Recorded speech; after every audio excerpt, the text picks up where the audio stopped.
Hello बच्चों, सभी को गुड मॉर्निंग। तो आज करते हैं अपन सवाल 4.1 का। जो दूसरा सवाल रह गया था अपना, दूसरे सवाल के सवाल देखते हैं। तो दूसरे सवाल क्या बोल रहा है, निम्न स्थितियों में द्विघात समीकरण के रूप में निरूपित कीजिए। ठीक है, तो इसका पहला सवाल है, एक आयताकार भूखंड का क्षेत्रफल 528 मीटर वर्ग है। क्षेत्रफल की लंबाई मीटर में चौड़ाई के दुगने से एक अधिक के है। हमें भूखंड की लंबाई और चौड़ाई ज्ञात करना है। तो चलो देखते हैं, करते हैं इसकी लंबाई। क्या दिया है, एक आयताकार भूखंड है। ये हो गया अपना आयताकार भूखंड। चौड़ाई क्या है, चौड़ाई ये लंबाई, और इसका क्षेत्रफल कितना आएगा 528 मीटर वर्ग। ठीक है, तो चलो करते हैं इसको, देखते हैं। तो पहले लिखते हैं हल। माना, देखो क्षेत्रफल की लंबाई तो अपन क्या मान लेते हैं, और चौड़ाई से दुगने से एक अधिक है। तो माना क्षेत्रफल की, चलो ऐसे मान लेते हैं, माना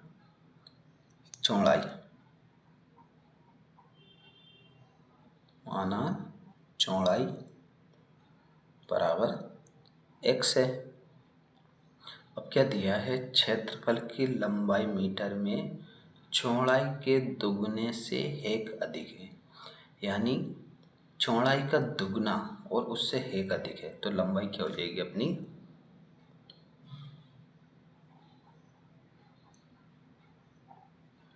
लंबाई दुगने यानी 2x से एक अधिक है, तो ये हो जाएगा एक अधिक।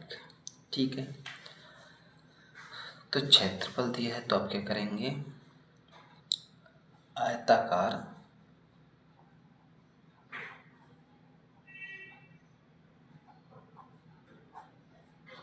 भूखंड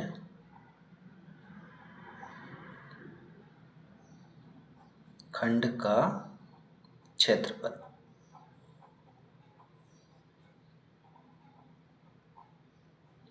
क्या दिया है, 528। तो देखो, भूखंड का क्षेत्रफल का सूत्र क्या होता है, लंबाई गुणित चौड़ाई। तो ये होता है लंबाई गुणित चौड़ाई। तो इसमें मान रखते हैं अपन, लंबाई क्या है अपने पास में 2x+1 और चौड़ाई क्या है x, तो और 528। चलो इनका गुणा इसमें करते हैं, अपन गुणा करते हैं। तो देखो x का गुणा 2x से करेंगे तो क्या हो जाएगा, 2x वर्ग प्लस 1 में करेंगे तो x, ये इधर है तो इधर ले आएंगे इनको, ये माइनस हो जाएगा 528। ये बन गया अपना समीकरण। देखो यहाँ से क्या मानी थी, चौड़ाई x और लंबाई क्या की थी अपने पास में 2x+1। तो अपने पास ये समीकरण आ गया। तो इनने क्या बोला था, निम्न स्थितियों को द्विघात समीकरण के रूप में निरूपित कीजिए। अपन से समीकरण के रूप में पूछा है, तो समीकरण अपना ये बन चुका है। तो ये हो गया अपना पहला सवाल। चलो अब देखते हैं दूसरा सवाल। दूसरा सवाल क्या है, दूसरा सवाल है, दो क्रमागत धनात्मक पूर्णांक का गुणनफल 306 है। हमें पूर्णांकों को ज्ञात करना है। ये बोला है। दो क्रमागत धनात्मक पूर्णांकों का गुणनफल 306 है। हमें पूर्णांकों का ज्ञात गुणन क्रमागत धनात्मक पूर्ण क्या होता है? जैसे मान लो x, x+1, x+2, x+3 ऐसे चलते हैं धनात्मक। अपन ने मानेंगे तो वो मानना पड़ेगी फिर अपने, तो चलो मानते हैं अपन। माना पहला क्रमागत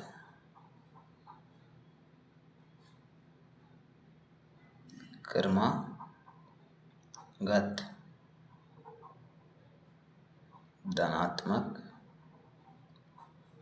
पूर्णांक क्या है? क्या माना? x है। तो दूसरा क्रमागत धनात्मक क्या होगा? दूसरा क्रमागत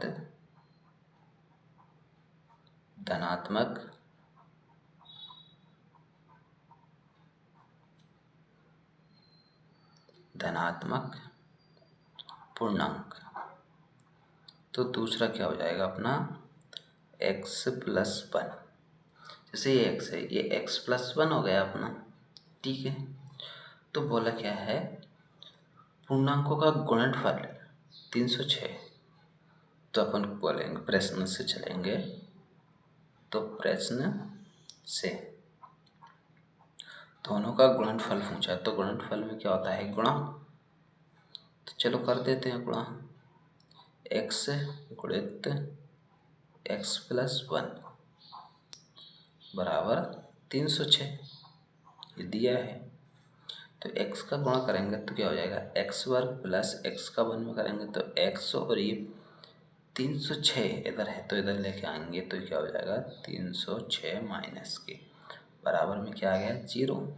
तो ये अपना बन गया क्या? दूसरा समीकरण बन गया है ये, ठीक है। अब देखते हैं तीसरा सवाल क्या कह रहा है अपना। तीसरा सवाल देखते हैं।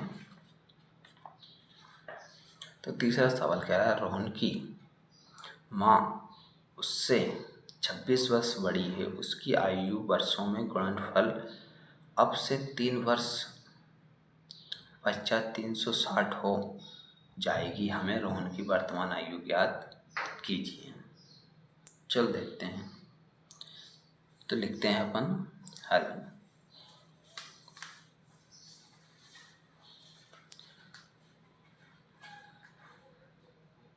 हल लिखते हैं।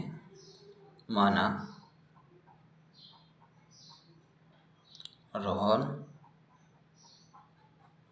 की वर्तमान आयु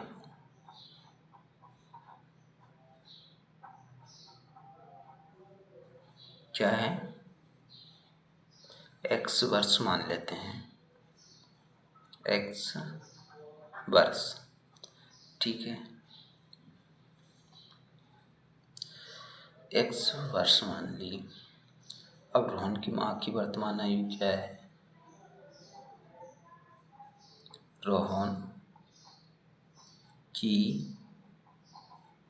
माँ की वर्तमान आयु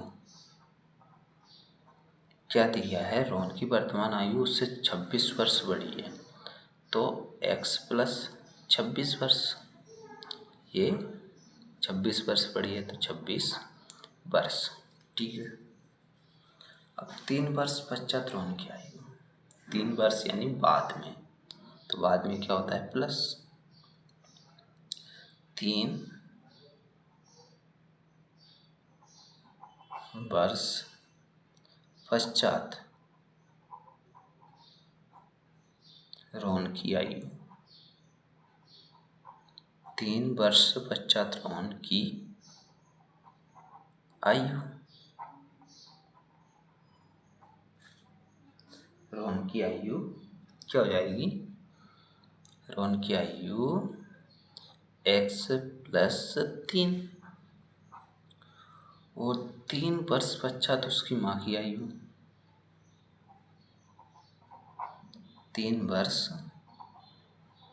पश्चात माँ की आयु। तो माँ की आयु क्या थी? x प्लस 26 वर्ष पहले रहेगी थी और प्लस की 3 ये हो जाएगी। तो क्या हो जाएगा? ये क्या हो जाएगा? x प्लस 26 और 3 29 वर्ष। ठीक है, 29 वर्ष हो गए। अब क्या बोला है? गुणनफल अब से 3 वर्ष पश्चात 360 हो जाएगा। यानी गुणनफल है ना वो 360 हो जाएगा, यानी दोनों का गुणा 360 हो जाएगा। तो 360 कैसे हो जाएगा? देखो, x plus 3 into x plus 29 और बराबर में 360 ये हो जाएगा। तो देखो, इसका गुणा इससे करेंगे, इसका गुणा इससे करेंगे। देखो, x का गुणा करेंगे तो x वर्ग प्लस 29x, ठीक है। अब 3 इनका करेंगे तो क्या हो जाएगा? प्लस 3x 29 दिया क्या हो जाएगा? 29 दिया 87, ठीक है। और ये इधर रहेगा था तो इधर ले जाएंगे इनको, ये माइनस के 360 माइनस के हो जाएंगे। एक्स वर्ग ऐसा कैसा रहेगा अपना? 29 और 3 क्या हो जाएगा? 32x। अब 360 में से 87 कम करेंगे तो क्या बचेगा? करो, 10 में से 7 गए तो क्या बचेगा? 3। 8 में से 9 जाओगे, 16 में से 9 जाओगे तो क्या बचेगा? 7। और 3 में से 1 जाओगे तो 273 बराबर 0। तो ये बन गया अपना, क्या बन गया? समीकरण बन गया। तो उसने पूछा था समीकरण ही बनाना है, अपन को पूरा सॉल्व नहीं करना है। अगर वो पूरा से पूछता तो अपन पूरा करते हैं। चलो देखते हैं, अब अपने पास चौथा सवाल है। तो चौथा सवाल क्या कह रहा है? चौथा सवाल कह रहा है, देखो, चौथा सवाल है, एक रेलगाड़ी 480 किलोमीटर की दूरी सामान्य चाल से तय करती है। यदि इसकी चाल 8 किलोमीटर कम हो जाती है तो वे उस दूरी को तय करने में 3 घंटे अधिक लेती है। हमें रेलगाड़ी की चाल ज्ञात करना है। तो चलो देखो, माना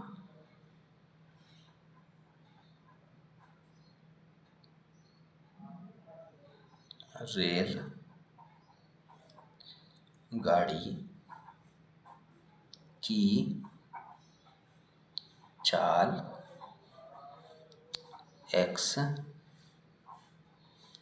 किलोमीटर प्रति घंटा है। दूरी क्या दिया है? दूरी दी है उसने 480 किलोमीटर।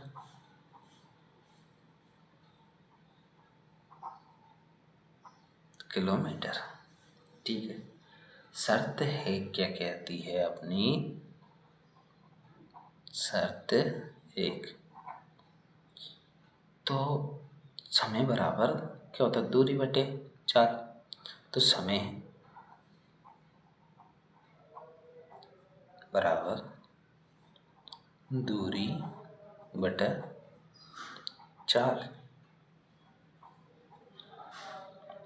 समय को क्या मान लेते हैं अपन? इसको मान लेते हैं T1, ठीक है। T1 मान लिया। और दूरी कितनी है? 480। और चाल क्या है? चाल अपने पास हैगी एक्स मान लें। अब शर्त 2 से देखते हैं। शर्त 2 क्या कह रही है? देखो पहले तो यही चलेगा, समय बराबर दूरी बटा चाल। इसको मान लेते हैं T2 मान लेते हैं। तो देखो दूरी क्या दिया थी? 480। चाल देखो, चाल क्या है? x मानी थी अपन ने। यदि चाल 8 किलोमीटर कम हो जाती है तो अपन क्या करना है? इसमें 8 किलोमीटर कम करना है। तो अपनी चाल कितने की थी? x है थी, तो x में 8 कम करेंगे तो x माइनस 8 हो जाएगा। ठीक है। अब देखो, अब चलते हैं प्रश्न से। तो प्रश्न क्या कह रहा है? प्रश्न देखो, एक रेलगाड़ी 480 किलोमीटर की दूरी सामान्य चाल से तय करती है। यदि इसकी चाल 8 किलोमीटर कम हो जाती है तो वह उस दूरी को तय करने में 3 घंटे अधिक लेती है। हमें रेलगाड़ी की लंबाई कहती है, यानी पहले जो चाल से चल रही थी वो 480 किलोमीटर दूर सामान्य घंटे में तय कर रही थी। जैसे कोई भी घंटा लग रहा है उनको, उस घंटे में तय कर रही थी। जिसके बाद में 8 किलोमीटर कम हो गई उसकी चाल, तो उसको लग रहा है 3 घंटे अधिक का समय ले रही है। तो यानी इन दोनों का अंतर कितना है? 3 घंटे का। तो चलो देखो, 3 घंटे का अंतर है तो T2 माइनस T1 बराबर क्या आ रहा है? डिफरेंस 3 घंटे का। तो T1 का मान रख देते हैं, T2 का मान रख देते हैं। T2 का मान क्या है? 480 बटा x माइनस 8 माइनस, और T1 का मान क्या है? 480 बटा x। इसका 480 कॉमन ले लेते हैं अपन, 480 कॉमन ले लेते हैं। 480 कॉमन लिया, नीचे क्या बच गया? 1 बटा x माइनस 8 माइनस 1 बटा माइनस x बराबर 3।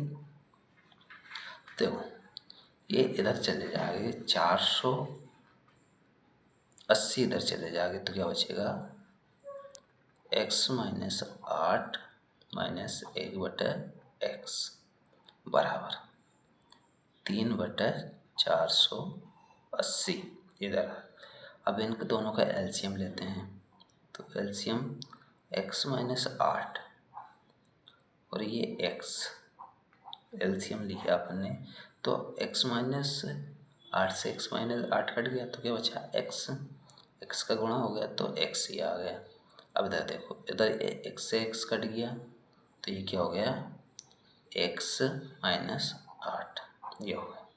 इधर 3 से काट दो इनको, क्या क्या बचेगा इनका? 3 से काटेंगे तो 3 कम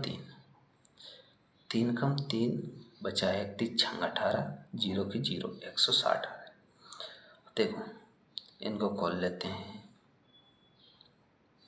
x माइनस के x प्लस के 8, ठीक है, बटे में गुणा कर लेते हैं, बस नीचे गुणा कर लेते हैं। तो इसका हो जाएगा x का x करेंगे तो x वर्ग माइनस के 8x, ठीक है, ये गुणा कर। अब देखो प्लस के x है माइनस के x है तो x से x ये कैंसिल हो जाएगा। तो अपने पास क्या है? 1 बटा 160, ठीक है। अब 1 का गुणा इधर करेंगे अपन तो आ जाएगा x वर्ग माइनस 8x बराबर, अब 8 का गुणा इधर करेंगे तो क्या हो जाएगा, ये करो 0 की 0, 8 छंग 48, कि नहीं, 8 छंग 48, हासिल आई 4, 8 और 4 क्या हो गया 12। तो देखो ये हो जाएगा अपने एक्स वर्ग माइनस 8x, और इधर प्लस के इधर आके क्या हो जाएगा माइनस के 8, तो 1280 माइनस के बराबर क्या आ गया 0। तो अपना ये आ गया आंसर। तो इसमें यही समीकरण ज्ञात करना थी अपन को, समीकरण ज्ञात कर लिया अपन ने। चलो एक बार और कर देखते हैं। माना रेलगाड़ी की चाल x है, ठीक है, दूरी 480 है, शर्त पहली समय दूरी बटे चाल होती है t1। 480 क्या है दूरी, चाल क्या मानी थी अपन ने x, शर्त दो में समय, इसको मान लिया t2, दूरी बटा चाल, दूरी बटा चाल। अब देखो इसमें क्या दूरी तो वही है, लेकिन जो चाल है थी ना उसकी 8 किलोमीटर कम हो गई यहाँ से। देखो ये 8 किलोमीटर कम हो गई, तो अपन ने लिख दिया x माइनस 8। अब प्रश्न से यानी दोनों का अंतर कितना आ रहा है 3 घंटे का, तो अंतर यानी माइनस होता है उसमें, तो अंतर में माइनस होता है, तो T2 माइनस T1 करके ये अपन ने सवाल किया। तो ये पूरा का पूरा अपना यहाँ से कहा कि ये समीकरण बन गया है, ठीक है। तो अपना ये हो गया 4.1 कंप्लीट हो गया है। कल पढ़ेंगे अपन 4.2। ठीक है बच्चों, ओके बाय।